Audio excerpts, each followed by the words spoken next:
Welcome back to the Lawfather podcast. As always, we are here in Lawfather Studios, right within Lawfather headquarters.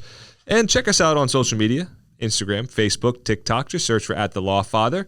And as always, we are on TikTok Live today. So those of you on TikTok Live, welcome. And thanks for joining us. So want to talk a little bit about the big news that's going on with sports in the NFL. I'd say it's the biggest news in sports right now. Major League Baseball can't get out of its own way, and so they really aren't making much of the news other than the line on the bottom of the screen saying that, they want a federal mediator or a federal arbitrator, I believe it was, to come in and try to help them resolve their differences. But we have bigger things going on here with the NFL, and I want to take some time, dive into that. Let's look at it from the legal aspect, okay? And look, it's always difficult, and those of you who listen to this show fairly frequently, or at least more than once, all three of you, thank you very much, all three of you who do listen. It's the law and public perception are two different things, right?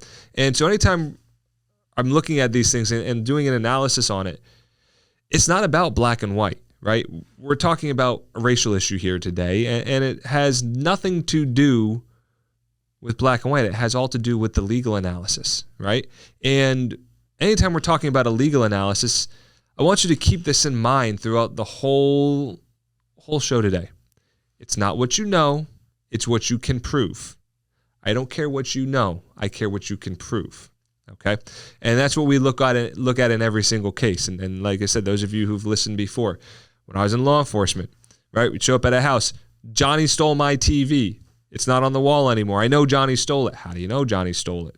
No offense to anybody named Johnny, okay? Well, I know Johnny down the street stole it because he steals everything. Okay, did you see him? No. Do you have cameras that showed him stealing it? No. How do you know he stole it? I don't know. I just know, okay? And that is, honestly, I feel like that's a lot of what we have here with the Brian Flores lawsuit against several NFL teams and the NFL, okay? And let's just start with the NFL piece to it, okay? The NFL doesn't employ coaches. The NFL does not employ general managers. The NFL does not employ team presidents, okay? The NFL does not employ players. The NFL employs people who work for the NFL. And it is completely separate from the teams, okay? Here's the easiest way to think about it. Those of you who follow the Green Bay Packers are what's called a publicly traded company, meaning they have stock. You, as an individual, you can go right now. You could buy Packers stock, okay? You go on stock market, buy Packers stock. Boom, done. You own it. You are an owner of the Packers, okay? All of the players' paychecks, all the coaches' paychecks, the front office, everybody who is a part of an NFL team gets their checks from the team, not the NFL, okay? The NFL is essentially the grouping of all of the teams, and they come up with rules of competition and rules for hiring, like, the Rooney Rule, which we'll talk about, which is directly related. The Rooney Rule has to do with the interviewing of minority coaches. So that's the NFL's role in this. They don't pay anybody. They don't employ. They don't employ anybody at the team level. Okay, so really failing to see where the NFL plays a role in this. So let's look at the easiest thing that I look at and go, how is this racial? Okay, and I'm talking about the fact that he was paid to tank games. Okay, or at least the allegation. I shouldn't say that he was paid to tank games. I don't want a defamation lawsuit. Jason, I don't think Jason does either. Jason's shaking his head no. I can imagine that letter I get from Jason and how happy he will be to deliver it to me when one of the owners. Well, there's only 3 people who listen to the show anyway, but if one of the owners found out, I said, well, yeah, you're paid to tank games. No, the allegation that there was tanking. Okay. Let's look at that just in a vacuum by itself. And I pose this question to you, and those of you who are watching on TikTok, if maybe you want to chime in on this, how is that racial? How do we know that? Let's just take for the sake of argument, and say that, sure, okay, a coach was paid to tank games, hypothetically speaking, okay? Not Brian Flores, not the Miami Dolphins, not the Browns coach, Hugh Jackson. So, just random team, okay? And they pay their coach to tank games. Could it be because of other things? Could it be they want draft picks? Could it be that they have an interest in some other business somewhere that would benefit from certain outcomes of games? Okay. I don't know. Maybe, right? So we have all these other things to think about. And I think to try to draw a line from the tanking of games to it being racially related, I think is dangerous, and I think is probably wrong, okay? So we'll just start there. We're going to put that one off to the side, and that's my legal analysis on it. That's the beginning, middle, and end of it. I just don't see how that's possible. There is just too many other reasons why an owner would be interested potentially in losing games, okay? So first off, this has been filed as what's expected to be a class act or what's asked to be, because you can't file a class action and just deem yourself a class action. You have to ask the court to do it. But Brian Flores is seeking class action status.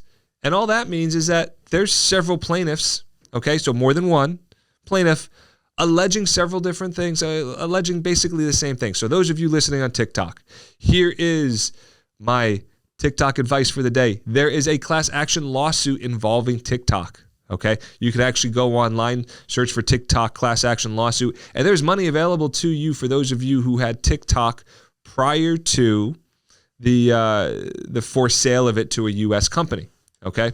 And what it is when you have a class action, and I use the TikTok thing as the example of what a class action is because you have a group of people who are very similar in the sense that the set of facts are the same for every single individual, okay? So if Bearded Chicago, who just joined the live on TikTok, if he had been on TikTok before and I had been on TikTok before that time, and Jason was on TikTok before that time, we're all equally on the same platform at the same time, and we're each subjected to the same harm caused by it being owned by the Chinese government. I think that was the reason, but I don't want the Chinese government knocking on my door either. I hear they do bad things.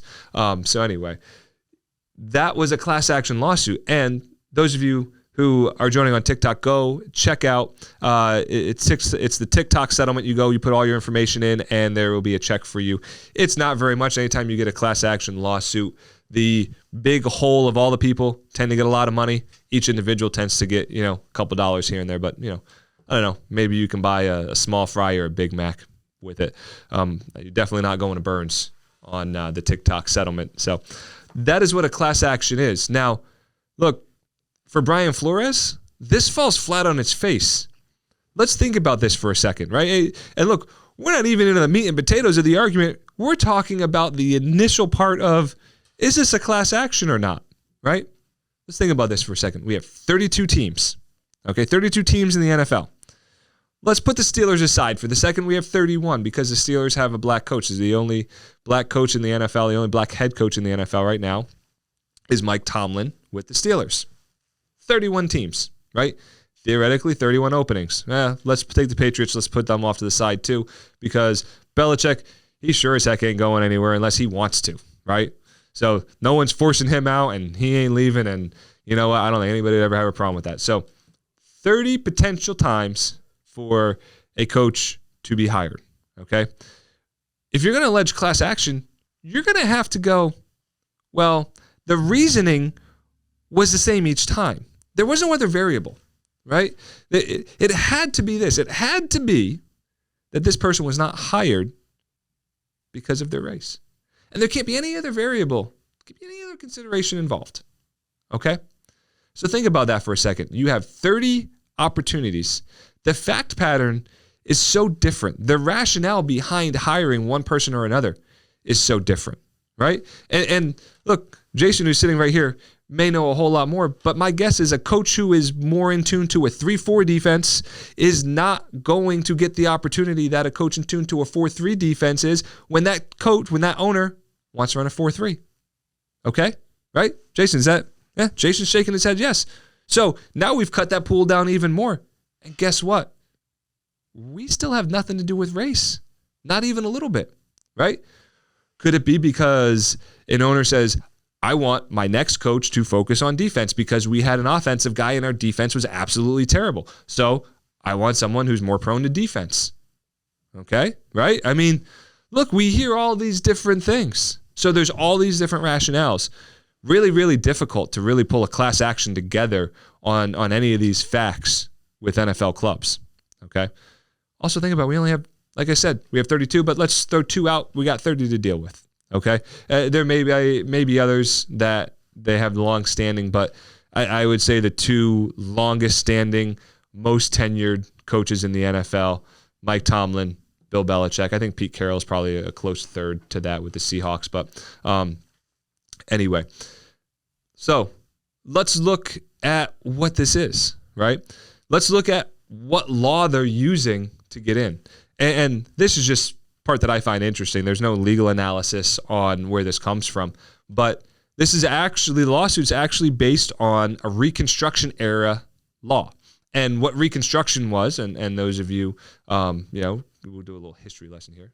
We have law and history with the Lawfather. Excuse me.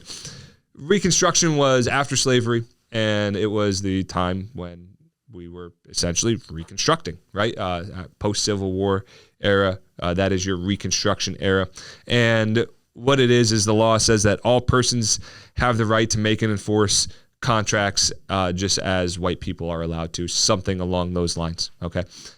So there is the basis of this lawsuit, okay? You always have to have a legal underpinning, a legal basis of the lawsuit, and that's where we are. That's the Reconstruction era is what that is. So that's what we have to deal with there. So that's where that comes from, okay? So Civil War time, were they envisioning this as being a lawsuit used in the NFL? Well, I don't think football existed at all. I don't even think the sport had been invented at that time. So yeah, probably not. And that's kind of the cool thing about the law, right? When you think about it, is you have these laws and you have these interpretations that can be from years and years and years ago. And now we're applying them to today, to things that weren't even thought about in the world at that time. Okay. Let's look at another piece. All right. We have the Rooney Rule. And if you've heard the Brian Flores lawsuit and the NFL, you have heard of the Rooney Rule. And look, the NFL is a league, okay? And the teams make up the league. And remember, the teams are who pay the coaches and interview the coaches and all that. The league can set rules, but the league doesn't set laws, okay? Think about that for a second. A law is different from a rule. A law is enforceable by essentially the government, okay? Or you can be sued if you violate a law. But if you violate a rule with the NFL, there's no law that there's going to be harm onto you. It's just not, okay? The NFL could fine you. Government can't sue somebody for it, okay? So what we have is the Rooney Rule, which came about in 2003. It's been strengthened over the years and strengthened and changed. I don't know if strengthened is necessarily the right word. That's the word that the NFL uses on their website. But now teams must interview 2 external minority candidates for head coaching positions. 1 for a coordinator position and 1 for a senior level front office position. All it says is they have to interview it, okay? And it's cited in the lawsuit. Yeah, it's, you know what? The NFL is saying this is the practice that we want all of our teams to do, okay? That's it. The NFL, yes, they could fine the clubs if they don't play ball with that, right? And I think what we're going to see out of this is we're probably going to see an investigation into the New York Giants, well, because apparently they hired DeBall before Flores' interview, and that's kind of a problem. Okay, when you're talking about the Rooney Rule, right, and the need and the necessity to interview a minority candidate before making a hire, that is potentially a problem. But here's the question, right? And let's look at that for a second. Did the Giants officially hire DeBall before Flores' interview? Or did the Giants, at least internally, or even maybe to the ball himself, go, hey, you know what? We really like that guy as a candidate. We really like that guy. We want that guy to be our next head coach. And you may even call the guy because maybe he's got 3 other interviews lined up and you don't want to lose him. But you know you have to do this interview. And look, no knock on Flores or anything else, right? But I hired people, so I know what it is. I know that sense of you have somebody that you like, that you walk in the door that fits the culture, the personality, the what you want out of that candidate, right? It has nothing to do with race. But you know when somebody walks in the door and you're interviewing that person, right? Sometimes you just know. Sometimes in the first 5 minutes of that interview, you know, right? And you know that they have another interview lined up and you let them know, I'm going to hire you for this position, right?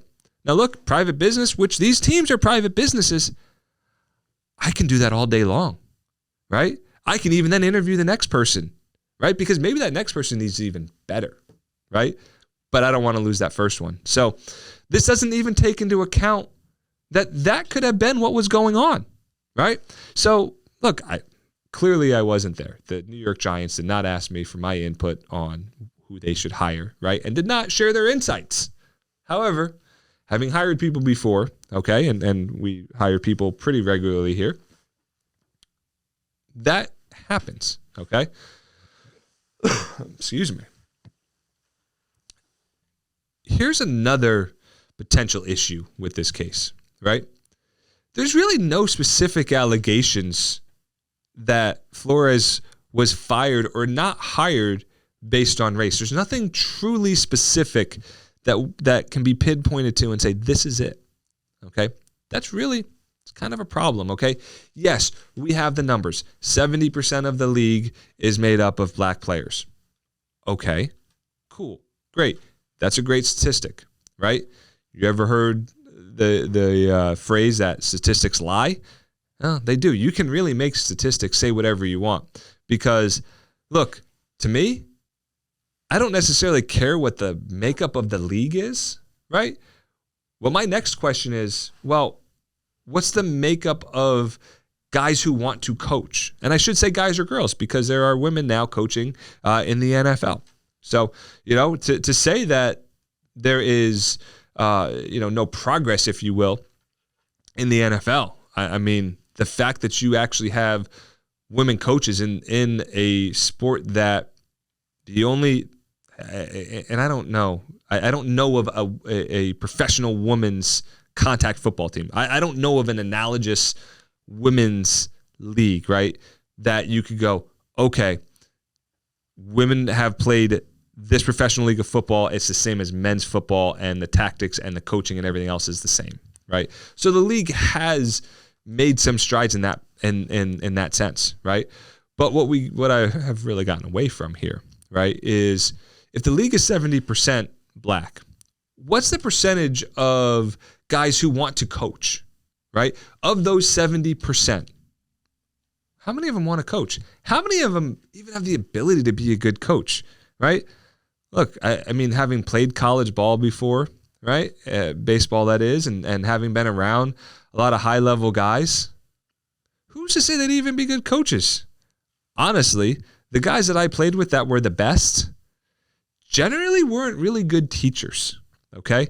And yeah, that is a really broad generalization, okay? Because there are some really great. I actually played with a couple of guys who were just extremely great players and have become great coaches, okay? But there's only 2 that I can think of, okay? And I played with a lot of guys. I mean, 5 years in college ball, you play with a lot of different people. And, so the best players aren't always the best coaches. And when you're talking about something that you're talking about the best 32 people in the entire world want those jobs. The best, right? Think about that for a second. The best 32 head football coaches in the entire world. Okay? Now, granted, I guess the world is a little skewed. See, look, stats lie because really not a whole lot of other countries play what we would call American football, or what other countries in other languages would call American football, right? So you have that, and you want to add in 64 coordinators, right? Assuming each team has a defensive and an offensive coordinator, which not every team does, okay? But think about that. You're talking about 90 plus of the best in the world, okay? That's not a lot. That's not a lot of people, okay? So there's a lot to consider as we're looking at that. There is major, major, major potential for this to absolutely blow up for literally everybody, okay? Here's what I see the best case scenario being. NFL moves to dismiss, or moves for what's called summary judgment, and gets out of it, right? Boom, NFL is out. Now they're just dealing with the 3 teams, and I would say the 3 teams that are involved do the same thing, and they got to hope to get out of it. The NFL has to get out of it, okay? You know what happens if the NFL doesn't get out of it? Discovery happens. And discovery is the process of gathering evidence, okay? And you know what? If I'm working the case, I want absolutely everything. I want your firstborn, where you've lived the last 50 years of your life. Okay, I'm exaggerating a little bit, but you get the point, right? I want, hey, NFL, all of the text messages amongst all of the owners in your league. I want whatever everybody has that's in your front office. I want all the communication, text message, email. I want phone records. I want it all. And I'm going to comb through it, and I'm going to comb through it, and I'm going to comb through it. And what's to say, oh, we know the odds of this stuff getting leaked. I'm going to say it's probably right around 100%. Okay, there's very few guarantees in the world, but we can ask John Gruden about how he feels about the chances of any of this information getting leaked if it's able to be received. Okay, do we really want to know why coaches weren't hired? Do we really want the notes and the rationale? Do we really want teams to have to put down why they didn't hire somebody? Think about it. If any of you have hired people in the past, do you really want to have to write down and tell somebody why you didn't want to hire them? Sometimes it's truly just, we just weren't a good fit. And how do you really put that on paper? And how do you put that in a way that you don't really hurt somebody's feelings? Because sometimes it's not about whether they can do the job. Sometimes it's whether or not you like the person, right? I mean, you got to be around them every day. You probably want to like them a little bit, right? You probably don't want to think that they're just a, egomaniac who's just going to, run around and make the airplane 62 degrees and change all the players' hotel rooms to 62 degrees as well, right? And those of you who know, well, you know what I'm talking about. So anyway, that's a major consideration. And do we want to force clubs to do that? Is that a good look? Is that good for anybody to do that?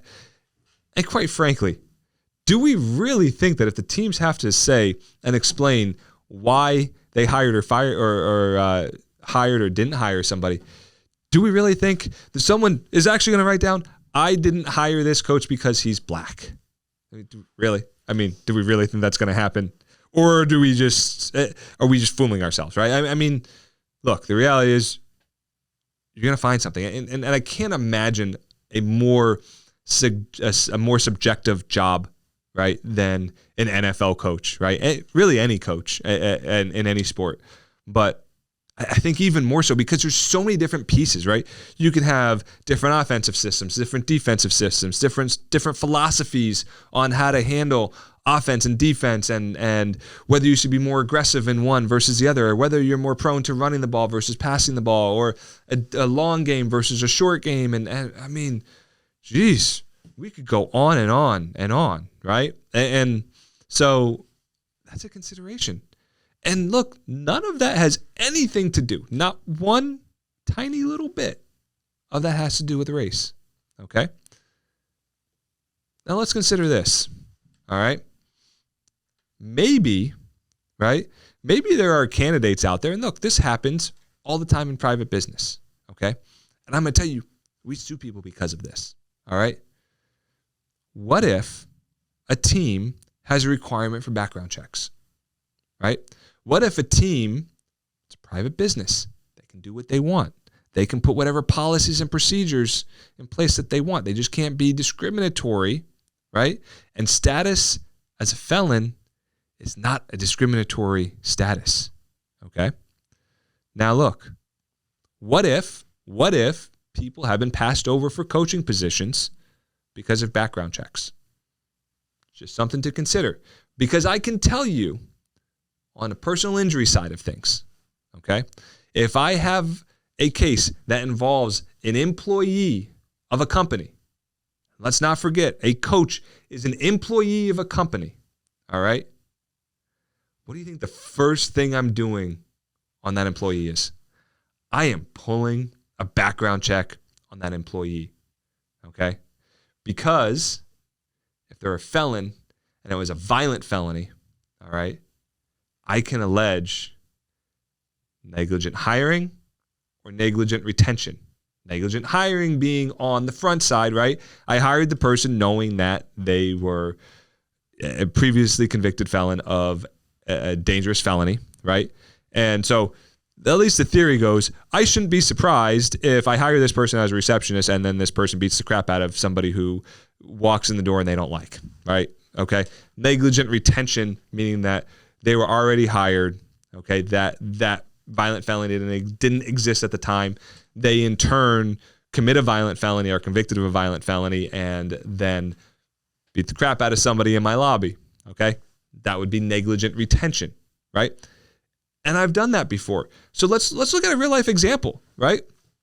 And look, these are grown men, and I don't think we would ever see a lawsuit like this, but you could. It wouldn't be, necessarily without merit. But let's think Bruce Arians, what did he do? He slapped a guy or grabbed a guy or did both possibly during one of the playoff games, okay?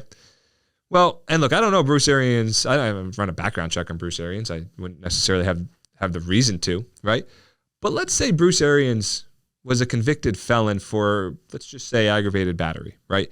Meaning, he caused great bodily harm to somebody in hitting them, right? And now I hired him as a coach. And now he pulls that player off and slaps that player, right? Let's say that player gets hurt, tears an ACL in the process, right?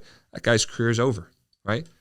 That player comes to me and goes, hey, yeah, I want to sue the coach because, he pulled me off. Well, now we're right back to negligent hiring, negligent retention, depending on the scenario, okay? That's a serious consideration, and it's not one that either anybody really thinks about or really cares to bring up. But I think it's something to at least consider, okay? So that is the explanation of the Brian Flores lawsuit. To kind of recap it for you, if we want to bring it down to its shortest form, I don't think this thing survives, okay? I really don't. I think the NFL moves for summary judgment. They win.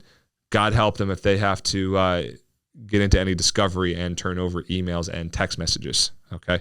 That could be bad for the game, bad for everybody. And I don't think bad necessarily from a racial perspective. I just don't think it's something that any good comes from, okay? So that is the Flores lawsuit as it comes about. We'll update on more. I think it'll be telling, look, if I'm the NFL, I'm making an offer and hoping it goes away, making it a confidential offer, right? I don't want that getting out in the news, right, that I'm making an offer. But I probably make an offer to try to get it to go away, right?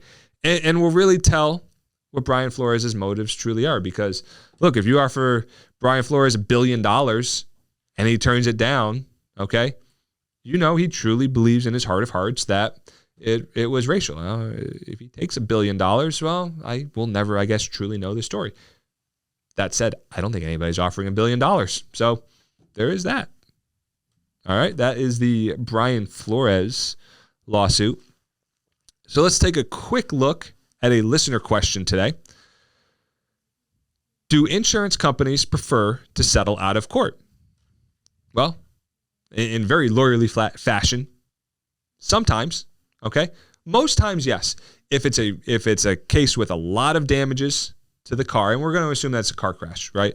A lot of damages to the car and a lot of injuries. Yeah, absolutely. They want to get They want to wash their hands of it as quickly as they can because the insurance companies have a duty and an obligation to protect their insured. They have a duty and an obligation to pay all claims that they rightfully should. Okay, and that's kind of the standard that you need to look at and consider. The insurance companies really only want to try the cases that are really bad for the plaintiffs. The ones that they think that they can win, sure, because what can happen is they owe their attorney fees no matter what, right? So they don't want to rack up 6 figures in attorney fees on cases that they think they're also then going to have to pay out 6 or 7 figures in a jury verdict. Okay, so that said, do insurance companies prefer to settle out of court? For the most part, yes, and that can be evidenced in the statistics. It's something less than 2% of all cases go to trial. Okay, that is the Lawfather podcast for today. Those of you who have joined us on TikTok, thank you very much. I appreciate seeing each and every one of you. 3 o'clock every Monday, right here in Lawfather Studios. All right. Be sure to check out all the shows on Radio Influence. Check out my good friends over there. And that is the show for today. Lawfather